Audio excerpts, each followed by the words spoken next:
AIDS Day. Today we are going to talk about AIDS Day.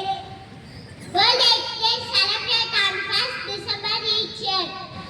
This day creates an important for people worldwide to come together in the fight against HIV. AIDS to people.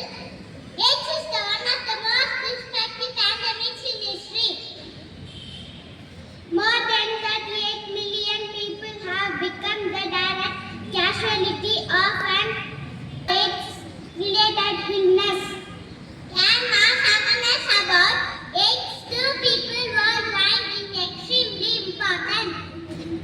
On World AIDS Day, all of us must support people who are affected by this deadly virus by simply showing our support by wearing a red ribbon which indicates HIV